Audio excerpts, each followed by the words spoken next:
आज आपण जॅक आणि टामीचा सत्कार केला. ज्या खासदारला जॅक आणि टामीने 3.5 लाखाचं मताधिक्य दिलं होतं, त्याच जॅक टामीला विसरून सामान्य शिवसैनिकांच्या मतांचं दुरुपयोग करून जे खासदार गेले त्यांचा निषेध करण्यासाठी आपण आज जॅक टामीचा इथं हार घालून सत्कार केला. काय प्रतिक्रिया द्यायच्या हो? ज्याच्यावरती आम्ही जीव लावला, ज्यांच्यासाठी रात्र कष्ट केले, ते आज पाठीला पाय लावून पळाले. काय प्रतिक्रिया देणार त्यांच्याबद्दल? आम्ही संघर्ष करणारी माणसं आहोत म्हणून रस्त्यावर उतरलोय. आम्ही कायम संघर्ष करत राहू. असे लोकप्रतिनिधी कितीही जरी गेले तर ठाकरे ही नेते तयार करणारा ब्रँड आहे. त्याच्यामुळे आम्हाला काही धक्का वगैरे काही असा याचा निषेध करायची काही गरज भासली नाही.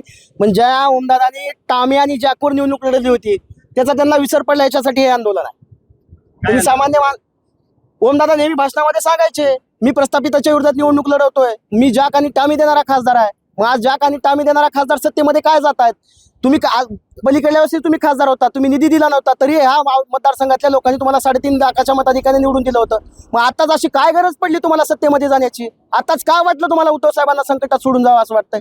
त्याच्यामुळे आम्ही या ओमदादांचा जॅक आणि टामीचा सत्कार करून निषेध केलाय.